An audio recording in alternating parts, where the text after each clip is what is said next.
सर्वसामान्यांच्या हक्काचा आवाज जागर जनस्थान। निवडणुकीच्या पार्श्वभूमीवर पिंपळनेर येथे आयोजित करण्यात आलेल्या जाहीर सभेत उपमुख्यमंत्री एकनाथ शिंदे यांनी अहिराणी बोलीतून भाषणाला सुरुवात करत उपस्थितांमध्ये उत्साह निर्माण केलाय। बट्टा पिंपळनेर वालासले मना राम राम अशा शब्दात त्यांनी जनतेला साथ घालताच सभास्थळ टाळ्यांनी दणाणून गेलाय।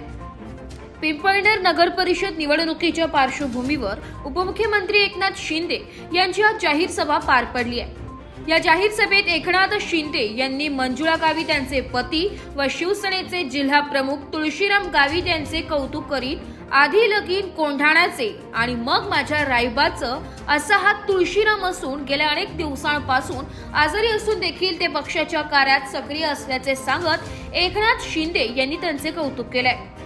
लाडकी बहीण योजना बंद करण्यासाठी अनेकांनी प्रयत्न केले, मात्र एकनाथ शिंदे जोपर्यंत आहे तोपर्यंत लाडकी बहीण योजना बंद होणार नाही असा विश्वास एकनाथ शिंदे यांनी व्यक्त केलाय। काही लोकांची मळमळ थांबत नाही, त्यांच्यासाठी आपण बाळासाहेब ठाकरे दवाखाना देखील सुरू केलाय, मात्र तिथे देखील बरं वाटत नाही, त्यामुळे त्यांना तुम्ही जमाल कोटा दिला पाहिजे असा सल्ला यावेळी उपमुख्यमंत्री एकनाथ शिंदे यांनी दिलाय। माझ्यावरती आरोप केले गेले, मला पाण्यात पाहिलं गेलं, मात्र मी कधीही चिंता करत नाही। मी आरोपातून उत्तर देत नाही, मी कामातून उत्तर दिलं। एकनाथ शिंदे घरात बसून काम करणाऱ्यातला नाही। काही लोकांनी इतर पक्षात प्रवेश करून सत्ता आपल्याच घरात असली पाहिजे असे ठरवलंय, मात्र तुम्ही धनुष्यबाण या चिन्हावरीलच बटन दाबून शिवसेनेला विजयी करा असे आवाहन एकनाथ शिंदे यांनी यावेळी केले। जागर जनस्थानसाठी प्रतिनिधी रूपक बिरारी, धुळे। काय सांगितलं, 80% समाजकारण, 20% राजकारण, आणि जे 100% राजकारण करतील त्यांचा पराभव 100% पक्का आहे। आणि म्हणून 2 तारखेपर्यंत एवढ्या सकाळी तुम्ही जमा एवढ्या मोठ्या संख्येने झालात, यावरून आपण निश्चय केलेला आहे, आपण संकल्प केलेला आहे की 2 तारखेला धनुष्यबाण धनुष्यबाण धनुष्यबाण हेच आपल्याला बघायचं आहे। आणि त्याचबरोबर या आपल्या गावाचा, या आपल्या नगर परिषदेचा आपल्याला विकास करून घ्यायचा आहे। आणि म्हणून पिंपळनेर, मला मगाशी आपल्या तुळशीरामजींनी सांगितलं की 100 कोटी रुपये पण दिलेत आणि 100 कोटी आणखी मागितलेत तुम्ही। त्याचबरोबर पिंपळनेर सटाणा 752G हा रस्ता MSRDC कडे आहे, तो जनतेच्या मागणीप्रमाणे त्याचा कॉन्क्रिटीकरण जे काय करायचं ते तुमच्या मागणीप्रमाणे केलं जाईल। MSRDC विभाग माझ्याकडेच आहे, त्यामुळे चिंता नसावी। पिंपळनेर नगर परिषदेसाठी जलशुद्धीकरण आणि पाणी पुरवठा योजनेसाठी निधी लागतोय ना ताई।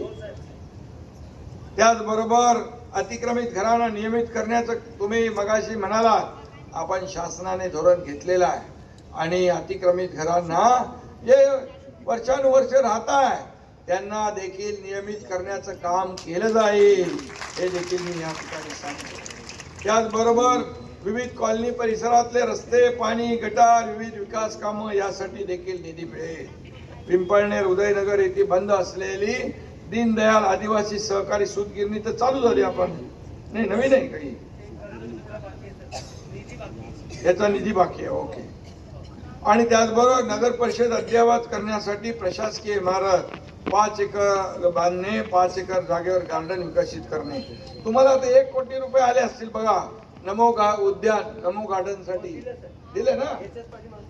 हा, मी प्रधानमंत्री महोदयांच्या, नरेंद्र मोदीजींच्या वाढदिवसाच्या दिवशी सगळे राज्यातले जेवढे गार्डन आहेत त्या सगळ्या गार्डनला 400 नगरपालिका टोटल आहे, 300, त्या सगळ्यांना 1-1 कोटी रुपये निधी दिलाय। तुम्हाला पण आला असेल। 2 कोटी रुपये 2 गार्डन ताबडतोब बनवा।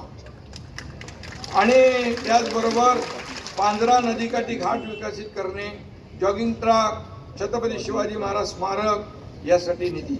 त्याचबरोबर लाटीपाडा धरणाजवळ पर्यटनासाठी बोटिंग, बॉटॅनिकल गार्डन विकसित करण्यासाठी निधी। आणि त्याचबरोबर अभ्यासिका यासाठी निधी।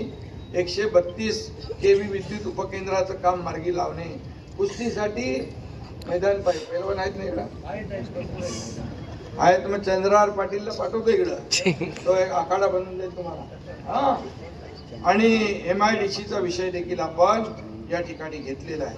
मी आपल्याला सांगतो, हे सगळं करण्यासाठी जे काही पैसे लागतील नगर विकास विभागाच्या माध्यमातून ते दिले जातील. तुमच्या पिंपळनेरसाठी नगर विकास विभाग दोन्ही हाताने देईल, कारण हा तुमचा एकनाथ शिंदे देणारा आहे, घेणारा नाही. मी आतापर्यंत दोन्ही हाताने देत आलोय. या हातात